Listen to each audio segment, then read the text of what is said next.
Movie की starting होती है फ्लैशपॉइंट टेलीविजन चैनल के फाइनेंशियल एक्सपर्ट ली गेट्स से, जो एक फेमस शो मनी मॉन्स्टर का स्टार होस्ट है, जो अपने एनालिसिस से व्यूअर्स को स्टॉक टिप्स शेयर करता है कि उन्हें कौन से स्टॉक्स में ट्रेड करना चाहिए। जहां उस शो की डायरेक्टर पैटी फैन उसकी शो को रन करने में मदद करती है। और एक दिन पहले आईबिस नेम की कंपनी का स्टॉक बहुत बुरी तरह से रातों रात गिर जाता है, जिससे इन्वेस्टर्स को टोटल $800 मिलियन का नुकसान होता है। और जिन लोगों ने इस आईबिस कंपनी में इन्वेस्ट किया था, उनके पैसे पूरी तरह से डूब जाते हैं। ऐसा बताया जाता है कि ये सिर्फ एक ट्रेडिंग एल्गोरिथम की ग्लिच के कारण हुआ था। ली इस स्टॉक क्रैश को अपने व्यूअर्स को अपॉर्चुनिटी की तरह देखने को कहता है, क्योंकि उसके मुताबिक आईबिस कंपनी के शेयर फिर से बढ़ने वाले हैं। फिर ली आईबिस कंपनी के सीईओ वॉल्ट कैम्बी के साथ एक इंटरव्यू प्लान करता है इस क्रैश के डिटेल्स जानने के लिए। वो वॉल्ट बिना बताए ही कोई बिजनेस ट्रिप के लिए निकल जाता है, लेकिन आईबिस कंपनी की chief communication officer Diana Lester interview के लिए आती है। शो शुरू होने से पहले हमें पता चलता है कि आज डायरेक्टर पैटी का लास्ट दिन है शो में। अब शो शुरू होता है और शो की स्टार्टिंग ली अपने ही स्टाइल से करता है, और तभी हमें एक सस्पिशियस डिलीवरी मैन एंटर होता हुआ दिखाई देता है। और सिक्योरिटी भी उस पिज्जा डिलीवरी बॉय समझ के अंदर आने देती है। वो डिलीवरी बॉय शो के बीच में आ जाता है और ली पर गन तान देता है। अब सिचुएशन को ध्यान में रखते हुए शो की डायरेक्टर पैटी शो को डिस्कनेक्ट कर देती है। उस डिलीवरी बॉय का नाम काइल बडवेल था, जो शो को फिर से लाइव करने को कहता है, वरना वो ली को गोली मार देगा। जिसके बाद शो को फिर से लाइव करना पड़ता है। फिर काइल ली को बॉक्स में रखे वेस्ट को पहनने के लिए कहता है, जिसमें बॉम्ब लगा होता है, और वो बताता है कि बॉम्ब का रिमोट उसके हाथ में है। जब ये सब हो रहा था, तब सिक्योरिटी टीम सीसीटीवी पर नजर रखने के बजाय ब्राउजिंग कर रहे थे। तभी पैटी कैमरा और साउंड टीम को छोड़कर बाकी सब लोगों को वहां से जाने को कहती है। काइल सबको बताता है कि वो कोई क्रिमिनल नहीं है, बस एक छोटा सा इन्वेस्टर है जिसने ली के कहने पर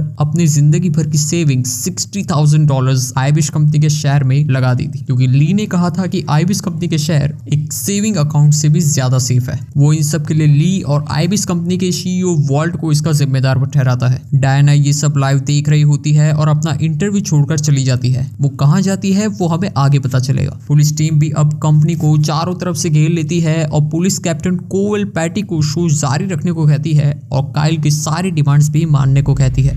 जिसके बाद काइल पूरी बिल्डिंग को सील कर लास्ट मंथ के टेप्स चलाने को कहता है, जिसके बाद पैटी वो टेप्स चला देती है, जिसमें ली कहता है कि आज का stock tip of the millennium है आईबिस कॉर्पोरेशन, जिसके ओनर है वॉल्ट कैम्पी, जिन्होंने पहली बार हाई स्पीड एल्गो ट्रेडिंग का यूज करके रिटर्न्स कमाए हैं। इससे सिर्फ कुछ नहीं। ये सब देख ली को थोड़ी शर्मिंदगी होती है, जिसके बाद वो काइल के $60,000 उसे अपनी जेब से वापस देने को कहता है। लेकिन काइल कहता है कि उसके जैसे हजारों लोग हैं जिन्होंने पैसे गंवाए हैं, इसलिए उसे पैसे नहीं बस जवाब चाहिए कि $800 मिलियन आखिर गायब कैसे हो गए। जिसके बाद ये न्यूज हर जगह टेलीकास्ट होने लगती है। सोल में वॉन जून नाम का आदमी इस न्यूज को ध्यान से सुन रहा होता है, और वहीं आइसलैंड में 2 हैकर्स भी इस शो की न्यूज को ध्यान से देख रहे होते हैं, जो मनी मॉन्स्टर के लिए ही हैकिंग किया करते थे। पैटी अपने असिस्टेंट प्रोड्यूसर रॉन को भेज डायना को लाइव शो फिर ज्वाइन करने के लिए कहती है। वहीं काइल जवाब की राह देख रहा होता है, लेकिन आईबिस के लोग कुछ भी रिस्पॉन्ड नहीं कर रहे होते हैं। आगे डायना शो को लाइव ज्वाइन करती है और काइल को बताती है कि ये बस एक टेक्निकल ग्लिच के कारण हुआ है, जिससे काइल फ्रस्ट्रेट होकर टीवी स्क्रीन पर ही गोली चला देता है। इसके बाद डायना खुद ही इस पर इन्वेस्टिगेट करने लगती है, लेकिन वॉल्ट का अब तक कोई पता नहीं चलता। ली अब इस मामले को अपने हाथों में लेता है और काइल को कहता है कि ये शो अब सब देख रहे होंगे। ली लाइव शो में आईबिस को ट्रिपल बाय का रेटिंग देता है। वो सबको उसकी जान बचाने के लिए शेयर को बाय करने की रिक्वेस्ट करता है,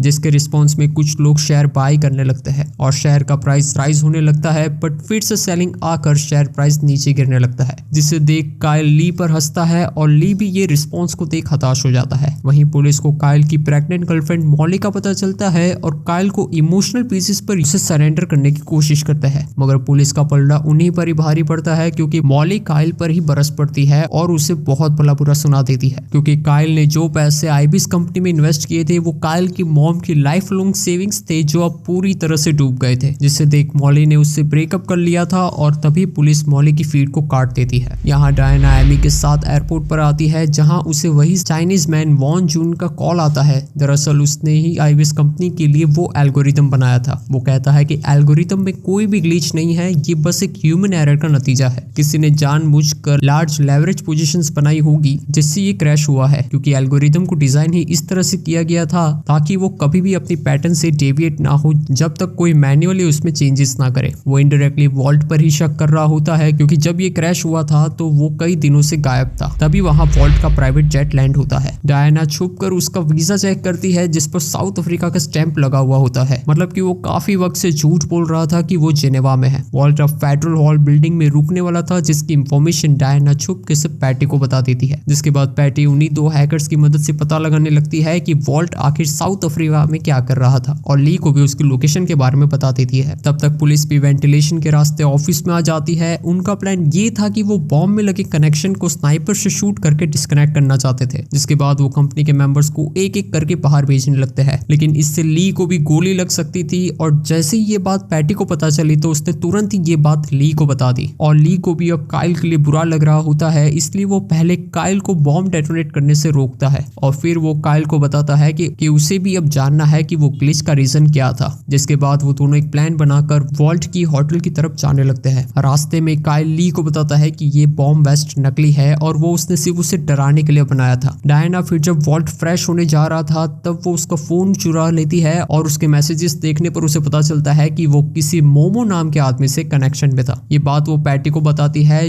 जो वैन में ली का पीछा कर रही होती है। और फिर सब लोग फेडरल बिल्डिंग में आ पहुंचते हैं। ये सब लाइव चल रहा होता है। वॉल्ट भी ये न्यूज देख वहां से भागने लगता है, लेकिन काइल उसे गन पॉइंट पर ले लेता है। ली के पूछने पर वॉल्ट फिर से टेक्निकल ग्लिच का बहाना देने लगता है। तभी उन दोनों हैकर्स ने वॉल्ट के सारे अकाउंट हैक कर उसकी ट्रिप की सारी इंफॉर्मेशन निकाल ली थी, जो पैटी ली को अपडेट करती जाती है वहीं पर रखी टीवी स्क्रीन पर। जिसके बाद मूवी का सबसे बड़ा क्लाइमेक्स रिवील होता है। तो पहले तो वॉल्ट ने आईबीएस सिस्टम को थोड़ी देर के लिए शट डाउन किया था। उसी टाइम में उसने वो $800 मिलियन अपने पोर्टफोलियो से निकाल लिए थे। वो उन पैसों को एक साउथ अफ्रीकन प्लैटिनियम माइन में इन्वेस्ट करने वाला था, लेकिन उससे पहले उसने मोमो नाम के आदमी को ब्राइब देकर कंपनी में स्ट्राइक करवा दी थी, जिससे कंपनी के शेयर पूरी तरह डूब गए थे। तभी उसने वो $800 मिलियन के शेयर उस कंपनी के खरीद लिए थे। वो स्ट्राइक 2 वीक्स तक चलने वाली थी, जिसके बाद वो स्ट्राइक बंद करवा देता, जिस वजह से कंपनी के शेयर फिर से बढ़ने वाले थे, जिससे वॉल्ट के $800 मिलियन सीधा $2.5 बिलियन